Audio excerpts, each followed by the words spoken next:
300 ans, 350 ans dans des plantations américaines. Alors nous sommes toujours dans une plantation américaine, puisque nous sommes sur l'étape qu'on appelle l'étape de la résistance, ce que les Antilles appellent le marronnage. Il y a des groupes de rap qui s'appellent Negmao, ce genre de choses. L'esclave marron, ça vient de l'espagnol d'ailleurs, cimarron, et en fuite. Voilà. C'est pas une marque de film, on est tout à fait d'accord. Et donc, voilà, bon, même si je pense que les marques de film, c'était pour des raisons commerciales, parce qu'ils savent que les jeunes sont assez attachés à cet esprit de rébellion et de résistance. Donc, le marronnage, c'est ça. Les Antillais appellent ça la résistance face à l'arbitraire de la plantation coloniale, l'arbitraire de l'esclavage. Alors, on a deux personnalités ici, à Bordeaux, qui nous rappellent cette histoire de résistance et de marronnage des esclaves. Parce que, bien entendu, les Africains, les Antillais, ne se sont pas soumis à cet ordre brutal pendant 400 ans. Ils n'ont pas accepté ce sort-là. Et d'abord en Afrique. On a des résistances importantes qui sont menées par les chefs africains qui, bien entendu, ne voulaient pas se retrouver esclaves ni voir leur peuple être en esclavage. Et on a, par exemple, en Angola, une reine qui s'appelle la reine Zinga, une reine qui est très connue en Angola, qui est connue notamment par le fait qu'elle se s'est opposée à d'autres chefs africains qui faisaient l'esclavage. Donc ces résistances-là en Afrique ont été importantes, pour des raisons de survie d'ailleurs, au fond, c'est pour survivre que beaucoup... mais aussi, il y a des principes quand même, puisque au XIIIe siècle, donc avant l'arrivée d'ailleurs des Occidentaux, on a par exemple dans l'Empire mandingue, on parlait des Mandingos, dans l'Empire mandingue, c'est l'Empire du Mali. C'était un grand empire qui existait dans toute l'Afrique de l'Ouest. Il y avait le Ghana, il y avait le Sénégal, la Côte d'Ivoire, le Mali, la Guinée, tout ça. L'Empire mandingue, dans cet empire-là, il y avait au XIIIe siècle une déclaration de droit qu'on appelle la charte du Mandé. C'est la charte du Kurokan Fuga. C'est une charte de droit, une déclaration de droit qu'on peut lire qui effectivement déjà affirmait l'idée de l'égalité et de la liberté. Comme quoi il y a toujours eu des contradictions. On peut affirmer des valeurs et puis après les écraser, ou enfin en tout cas voir ses chefs les écraser, puisque en réalité ce sont les chefs africains qui ont fait ce commerce. Donc il y avait des valeurs et des principes de liberté et d'égalité, mais la cupidité était la plus forte, malheureusement encore aujourd'hui. Et donc les chefs africains s'y sont mis à fond. Alors, comme je précise, bon, il fait son usage personnel. Oui, pardon, excusez-moi. Voilà, c'est vrai que je ne l'ai pas dit depuis le début, parce que voilà, mais il faut quand même le dire. Donc, je peux éteindre si vous voulez. Voilà. Donc si ça ne vous dérange pas, si ça vous dérange, voilà, c'est peut-être un peu tard. Mais voilà, je peux effacer même. Depuis le début. Voilà, mais je m'assurerai en tout cas qu'il n'y ait aucun droit à l'image qui soit bafoué. Voilà, donc pour revenir à notre sujet, donc on avait des valeurs, des principes, mais maintenant on a aussi des résistances guerrières importantes qui ont été menées sur tout le continent contre d'autres chefs africains qui voulaient exploiter leur peuple. Moi j'ai fait souvent le rapport en disant, bon, l'Afrique de l'époque n'était pas trop différente de l'Afrique d'aujourd'hui. Il y a toujours eu des chefs, et encore aujourd'hui, qui veulent dominer, écraser leur peuple. Et il y a d'autres personnes qui se battent contre ces dictatures-là. Et à l'époque c'était déjà ça. On avait des phénomènes de résistance qui existaient. Et la plus emblématique, c'est celle de la reine Zinga. Il y a aussi des résistances importantes dans les cales de navires négriers, dans le transport. Parce que peut-être certains se rappellent le film Amistad de Spielberg en 1995. C'est l'un des premiers grands films hollywoodiens sur le sujet, qui raconte l'histoire de Cinque. C'est une histoire vraie qui a existé d'une mutinerie d'esclaves. Les esclaves prennent le contrôle du navire, mais bien sûr ils ne savent pas naviguer, et ils échouent quand même en Amérique. Et quand ils échouent en Amérique, il y a un procès pour savoir si on les libère ou si on les met en esclavage. Il y a Anthony Hopkins qui joue d'ailleurs, je crois, le rôle de leur avocat. Puis finalement, on décide de les libérer. Voilà. Mais les mutineries ont été importantes. C'est d'ailleurs pour ça que je vous disais que les esclaves sont enchaînés dans les cales de navires. Puisqu'ils sont plus nombreux que l'équipage, voilà, et qu'ils sont forts et qu'ils luttent pour leur survie. Donc quand ils arrivent à se libérer, c'est souvent un massacre.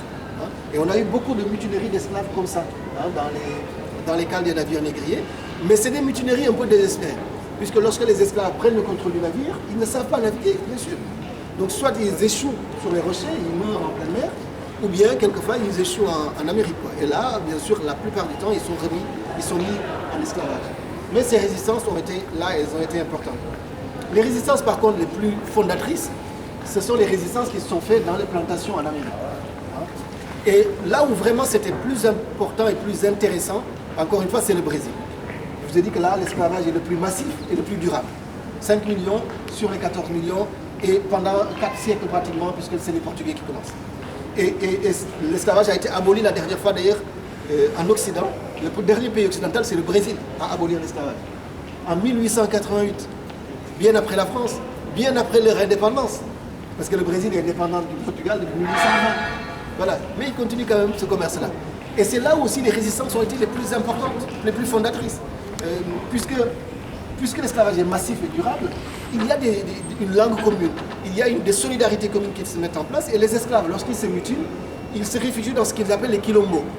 Au Brésil, les quilombos, ce sont vous allez vers Salvador de Bahia, vous allez en retrouver, c'était des royaumes d'esclaves qui ont existé pendant des décennies, voire des siècles, où les esclaves en fuite se retrouvent, créent une organisation, un État, une administration, une économie, un fonctionnement interne, des musiques.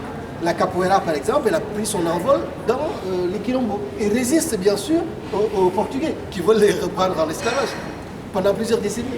D'ailleurs, le quilombo le plus connu et qui est maintenant récupéré un peu par l'État brésilien, parce que le Brésil retrouve ses héritages africains qu'elle a longtemps voulu cacher en réalité au profit d'une démocratie raciale, le métissage, tout ça, c'est le quilombo de Palmares, avec un homme qui est devenu un héros national au Brésil, qui s'appelle Zumbi de Palmares, qui était un noir, qui a dirigé ce quilombo-là pendant plusieurs décennies et qui a résisté aux assauts donc, des Portugais.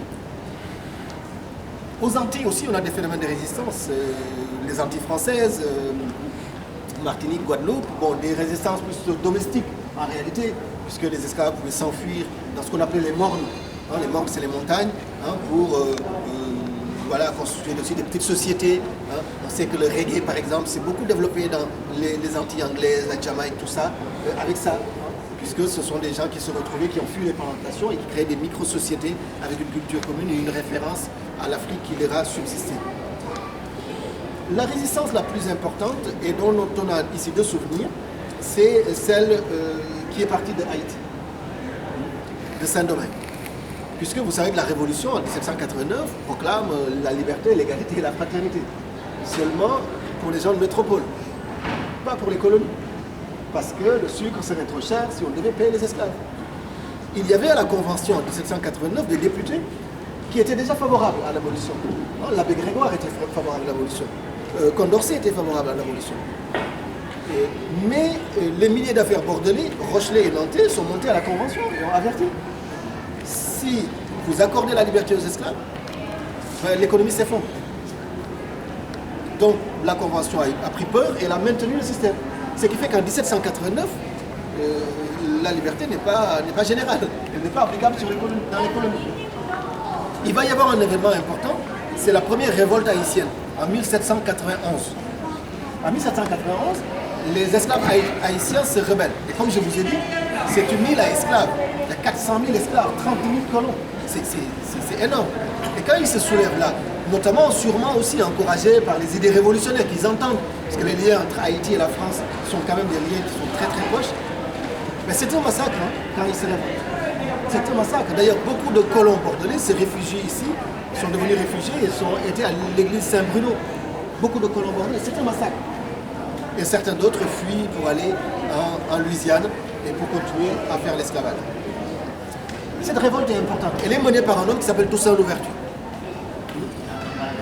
Toussaint Louverture était un esclave hein, qui s'est affranchi. Et c'est lui qui va mener cette première révolte, qui va proclamer, pas l'indépendance, mais en tout cas la liberté de son île et la liberté des esclaves. Tout en maintenant les liens avec la France. Le drapeau haïtien, il est l'équivalent du drapeau français. Les liens sont vraiment très proches. Et Toussaint Louverture va proclamer cette liberté en 1791.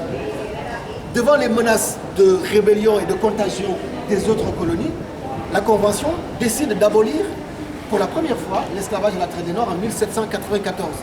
C'est la première abolition hein, par la Convention.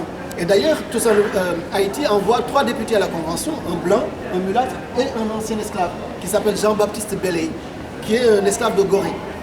Et c'est eux, avec les gens de la Convention, qui votent la première abolition de la traite des Noirs à l'esclavage en 1794, le 4 février 1794. Ça, on ne dit pas aux enfants. On ne dit pas ça à nos enfants. il a fallu la contribution de ces hommes-là pour que les droits de l'homme soient universels. On ne l'enseigne pas dans les collèges, dans les lycées. Et pourtant, c'est essentiel, ça, de l'enseigner. Parce que quand vous l'enseignez, vous changez totalement la perspective. Ce ne sont plus des intrus, des gens qui viennent profiter de valeurs qu'ils n'ont pas, pour lesquelles ils n'ont rien fait. Non, c'est au contraire des gens qui se sont battus, qui ont versé leur sang pour cette liberté qui nous est précieuse aujourd'hui. Seulement, les choses ne sont pas aussi simples, puisque Bonaparte va revenir en 1802 et il va rétablir l'esclavage en 1802. Il va faire redevenir esclaves des gens qui étaient des citoyens français. Et il va envoyer en Haïti son gendre, le maréchal Leclerc, pour rétablir l'esclavage. Toussaint Louverture sera pris par traîtrise. Haïti ne sera jamais vaincu.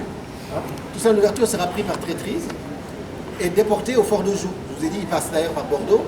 Il est déporté dans le Jura. Je ne sais pas si vous connaissez le fort de Joux, dans le Jura. Pontarlier, c'est l'un des endroits les plus froids de France. Vraiment. Moi, je suis allé là-bas, je suis allé visiter sa cellule, une fortification au Vauban. Il n'a pas tenu 3 mois. Il est mort le 7 avril 1803. Et donc, Haïti va proclamer son indépendance en 1804, sans jamais avoir été vaincu par Bonaparte. Le 1er janvier 1804, Haïti deviendra la première république noire au monde. Mais ce n'est pas fini, puisque la France va réclamer que les esclavagistes soient dédommagés, que les colons soient dédommagés. Parce qu'ils ont perdu un bien, bien sûr. Ils ont un bien, ils l'ont perdu, il faut qu'ils soient dédommagés. Et Haïti va dédommager intégralement. Ils ont payé 90 millions d'or aux colons, aux esclavagistes français. Jusque dans les années 40-50, il paraît que les derniers intérêts ont été payés à ces périodes-là, entre 1940 et 1950. Il y a un autre personnage important. Avant d'aller plus loin, alors Toussaint Louverture aujourd'hui, à Bordeaux, est honoré par une impasse. Vous allez dans le quartier Nansouty, pendant longtemps, jusqu'en 2005, jusqu'en 2005, il n'y avait qu'une impasse. C'est une rue qui se trouve dans le quartier Nansouty, qui honorait Toussaint Louverture. En 2005, sous la pression des associations, il y a un square qui a été installé sur la rive droite. Le square Toussaint Louverture. Voilà.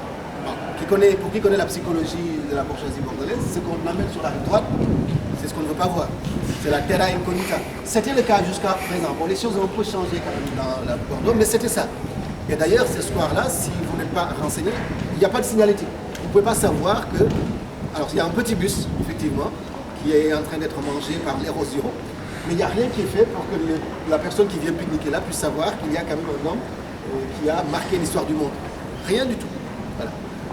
Il y a eu aussi dernièrement, comme vous le savez, un pont qu'on a inauguré il n'y a pas très longtemps. Voilà. Donc ce pont, bien sûr, il y avait une proposition de donner à ce pont le nom de Toussaint Louverture. Quel beau nom pour un pont, l'ouverture, c'est magnifique. Seulement, Sa Majesté a décidé de donner à ce pont le nom de celui qui a déjà un stade à son nom, une station de tram à son nom, un boulevard à son nom, une sculpture à 500 000 € à son nom, donc un pont. Alors nous, le jour de l'inauguration, comme pour faire un pied de nez, on a demandé à un sculpteur de nous faire une très grande sculpture de Toussaint Louverture, qu'on a présentée au président Hollande, puisque c'est lui qui était venu, pour montrer que voilà, la société civile bordelaise pouvait aussi se souvenir de ça. On a un autre personnage important, très peu connu à Bordeaux. Non, il n'est plus là, c'était une sculpture vraiment éphémère. C'était une sculpture éphémère. On a un autre personnage qui lui est guadeloupéen, il s'appelle Louis Delgrès. Bon, je crois que ça ne doit rien vous dire, peut-être vous, monsieur. Il est libre à la suite de la première abolition, en 1794, il est libre. Donc comme beaucoup, il s'engage dans l'armée, il devient colonel de l'armée française, Louis Delgrès. Et en 1802, quand Bonaparte revient, il est colonel, quoi. Il est dans l'armée. Et Bonaparte revient, envoie en Guadeloupe Richepens, qui est un général, en lui disant bon, il faut rétablir l'esclavage. Et bien sûr, Louis Delgrès refuse avec ses hommes, qui sont noirs, de revenir en esclavage, quoi, et puis de voir l'esclavage rétabli. Il y a des combats contre Richepens, mais des combats un peu disproportionnés. Ils sont encerclés dans un fort, le fort de Matouba, en Guadeloupe, et ils sont obligés de se faire exploser à la dynamite, non pas pour ne pas revenir en esclavage, mais pour ne pas être émasculé, parce que Richepens, c'est ce qu'il faisait, pour punir les résistants, on les déchiquetait, enfin c'était vraiment terrible. Et Louis Delgrès a un souvenir, pas à Bordeaux mais à Bègle, parce qu'on a demandé en 2005 au maire de Bègle, Noël Mamère, de donner à une place de Bègle le nom de Louis Delgrès. Si je vous parle de tous ces honneurs qui auraient dû être rendus à ces hommes illustres, importants pour notre liberté à tous, C'est parce que nous sommes en face de la rue Sège. Est-ce que ça vous dit quelque chose, Sège? Sèche-Fourmanoir. Il y a un quartier effectivement à Pessac, qui s'appelle Sèche-Fourmanoir, qui se trouve pas loin du campus. Il y a peut-être ceux qui connaissent Bordeaux depuis longtemps, il y avait l'ancien hôtel de la préfecture, derrière le Grand Théâtre. L'hôtel de Sège, ça vous dit quelque chose? Juste derrière le Grand Théâtre, la préfecture était derrière le Grand Théâtre. C'était l'hôtel de Sège. Sège était le premier maire élu de Bordeaux. Il va être élu en 1791. Il sera guillotiné 2 ans après, en 1793. Et croyez-moi, je ne le regrette point. C'était un armateur négrier, connu et prospère. Il n'a pas été guillotiné parce qu'il a fait la traite, parce que la convention, la révolution était assez terrible, et les têtes volées. Et en fait, c'est l'occasion de parler des rues de négriers, comme on les appelle. Vous savez que la France a voté une loi, la loi Taubira, en 2001, qui déclare l'esclavage et la traite des Noirs crime contre l'humanité. Selon cette loi, les gens qui ont participé à ce commerce-là sont des criminels contre l'humanité. C'est pas moi qui le dis, c'est la loi. Voilà. Et donc nous, on s'est demandé pourquoi on continue à honorer les gens qui ont participé à un crime contre l'humanité et qui sont des criminels contre l'humanité en regard de la loi.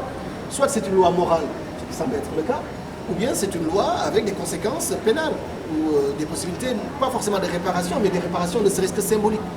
On a à Bordeaux une vingtaine de rues qui honorent des gens qui ont participé à la traite des Noirs et l'esclavage. Pas seulement à Bordeaux, on en a à Nantes, un peu moins, on en a à La Rochelle et au Havre. Voilà.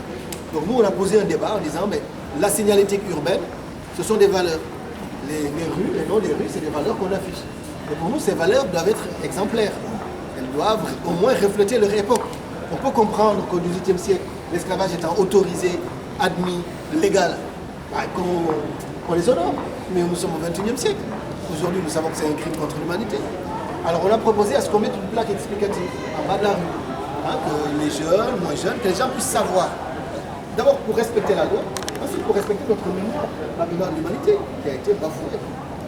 Alors c'est une campagne un peu difficile, on l'a lancée au niveau national. Pratiquement tous les maires ont dit oui, c'est une question importante, voilà, mais ils n'en ont jamais fait une priorité. Elle n'est peut-être pas une priorité.